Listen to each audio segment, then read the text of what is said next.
So, you may not know this about me, but for a long time I didn't read nonfiction. I just didn't. But recently I have been so into nonfiction that I thought I'd just pop in here for a little chat with you about some of the nonfiction books I've most recently read. So you're going to see that I don't have like any physical copies of these. That's because I've been reading all of them on Scribd. If you want to try out Scribd like for 2 months free, I have a link or something in my description box below that you can check out. But anyways, the first book that really kind of started this trend in reading nonfiction books was White Fragility, which I left my thoughts on in a previous video that I'll try to link in the description box as well. But so right after that, I picked up Maybe You Should Speak to Someone by Lori Gottlieb. And this book is all about a therapist and the different interactions that she's had with her patients over the years and the interaction that she has with her own therapist. And it's described as like our lives revealed. And I thought it was so interesting because I had just started going to therapy myself, and I wasn't sure if I wanted to keep going on with it. Like I didn't know if it was for me or not.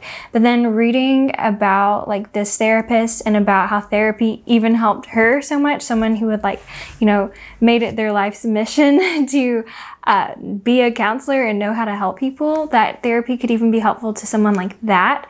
I knew that there's definitely things in it that could help me as well. So in this book, you get lots of discussions about like what it means to be human. Like it normalizes struggling and needing help. It normalizes like just having problems and being humans, and how going to therapy and seeking help is a good thing. So reading it was so good because it was written kind of like a novel. Like the interactions between the therapist and her patients, it felt like I was reading more of a story than I was reading like a nonfiction book, if you know what I mean. And I think that's what made it so powerful, because story is the language that always speaks most to my heart and teaches me. I think having a nonfiction book that read like a story was so helpful for me to see the importance of therapy and to also understand that like my life is not the only one that's complicated. Every single life is, and that it's so good to get help for that. And so yeah, I definitely recommend it, whether you are looking into doing therapy or just a person with problems, because it'll make you feel less alone. Then after that, I read How to Do Nothing by Jenny Odell, which is all about resisting the attention economy. And I will say that I found this book to be a little meandering. You need to go into it with the idea that this is not like an instructional guide on how to do nothing. I thought it would be a book kind of about taking life, you know, more simply, and instructions on how to do it, and maybe following like someone else's example.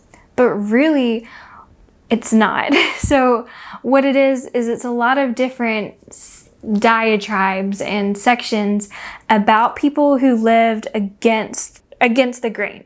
So there are people who like live in a cult, and there are people who practice something called bioregionalism, where they like make it their life's focus to be kind of aware of the landscape and geography of the world around them and live with more intention towards that. And it's incredibly interesting. I feel like it, even though it didn't do what I wanted it to do, I think it did a good job at doing what it set out to do, which was just kind of providing alternatives to the attention economy. If you don't know, right, like the attention economy goes back with like social media and how we should try to always be involved in social media, branding ourselves, and how social media kind of turns us into a product. And while I think that this is just kind of a beginning stepping stone for me looking into more resources on digital minimalism and kind of living like a more simple, focused life, I think it was a good place to start. So we'll also talk very quickly about a book I read, which was Sagittarius, all about my sun sign. And I found it interesting because I have never been one to really subscribe to the idea that there is much wisdom in horoscopes. It's just kind of, you know, part of like my culture and how I was raised. Like I just didn't, they were just like a fun thing. But I will say that in studying like all of the complexities of my star sign, I have a greater appreciation for like the study of the stars and astrology in general.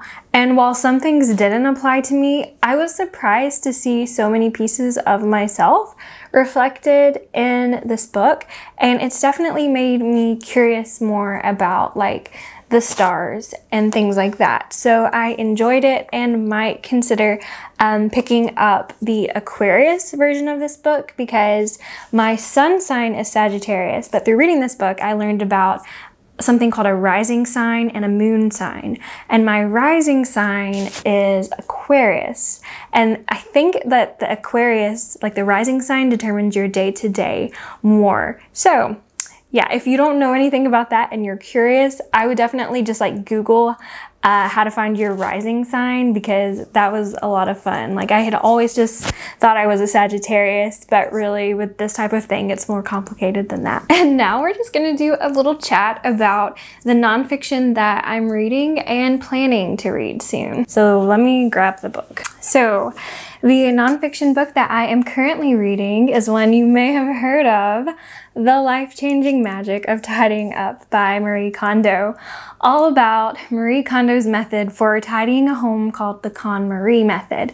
So in this book, Marie Kondo talks you through basically how to declutter your house, starting in different categories, clothes and books, miscellaneous, going down to sentimental items, and her process for how you lay them all out and you sort them and then you get rid of them that way. I started decluttering my home and found it to be really revolutionary. It was kind of strange how tidying my home made me want to start tidying my mind and taking better care of myself in every respect. But yeah, I found that just taking that one step was really helpful. And so then I wanted to follow Marie Kondo's method.